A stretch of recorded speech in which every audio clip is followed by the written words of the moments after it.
All right, this is Honors Algebra 2 Pre-Calculus. We're doing 6.2 in Algebra 2. This is our third video, and we're going to talk about effective yield. So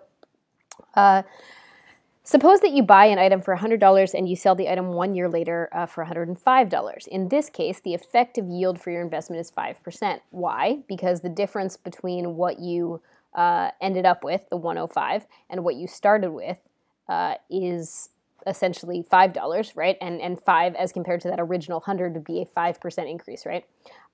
So you can determine the effective yield by fitting an exponential regression to 2 points. That's the easiest way to do this, right? So let's go ahead and walk through how that would work. So we're gonna do it in the next example, right? But basically what we're gonna have to do is we're gonna have to enter the points into our lists, right?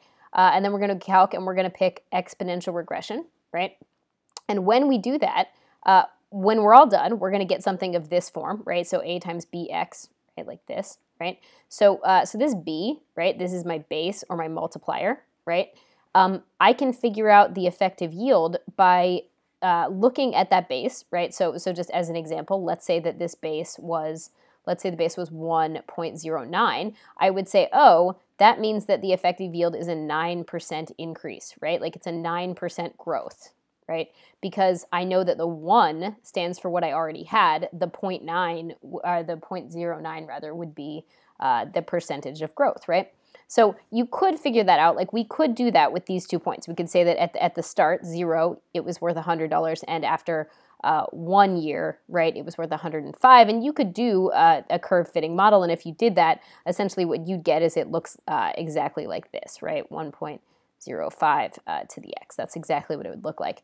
And then you'd say, oh, look, that's a 5% yield because it's the 100% plus the 5% I gain. But we're going to do that with some slightly uglier numbers, because here you could logic your way through that. We'll do it with some slightly uglier numbers, right? So a collector buys a painting for $100 at the beginning of 1995. So we're gonna go ahead and say that t equals 0 in 1995, right? That's the start of our problem, right? And then he sells it for $150,000 at the beginning of 2000. So when t is 5, right, that would be my 2000, right? So what I'm going to do is I'm going to go ahead and put those values in my list. So let's walk through how to do that, right? So I'm going to go to Stat, I'm going to pick Edit, and in my L1, I'm going to put 0 and 5 for my times, right? And in my L2, I'm going to put the $100,000 and the 150.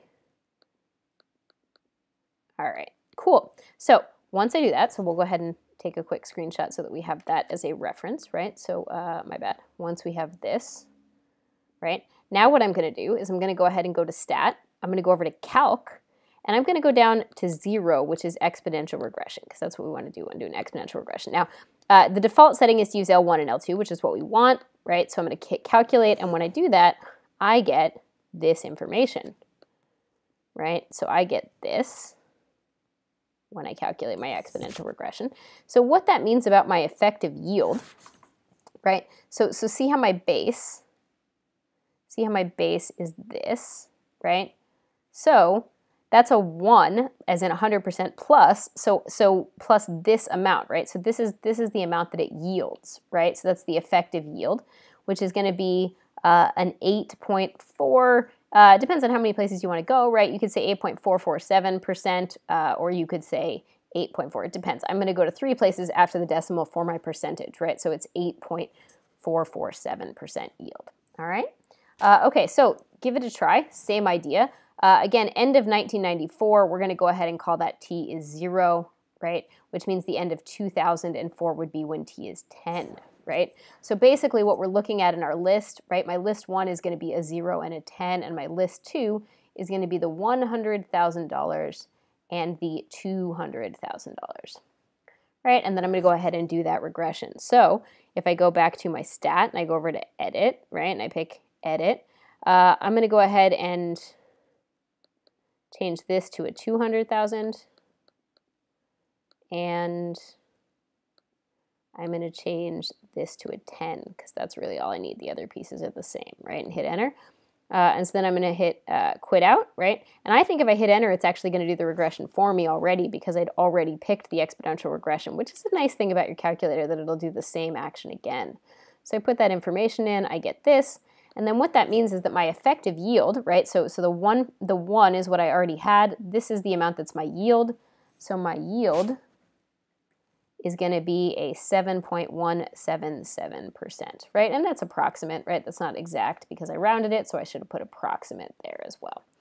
All right, cool. All right, last thing we're going to do, in E4 and P4, I just want you to identify if something is linear, quadratic, or exponential. All of them are going to be one of these. So see how the x is the exponent? That makes this exponential, right? See how this is an x to the first as the biggest power? That makes it linear. If you clean this up, you get 77x minus an x squared, which makes this one quadratic. And this one has the x as the exponent, which makes it exponential. All right, so go ahead and give P4 a try, and that'll be the end of this video. So again, if the x is in the exponent, it's exponential. Here, this is an x squared, which makes it a quadratic. If I clean this one up, this is a 3/2 x plus 3/2. This is linear, right, because that's an x to the first. And then this one has an x as the exponent, so it's exponential. All right, and that is it for 6.2.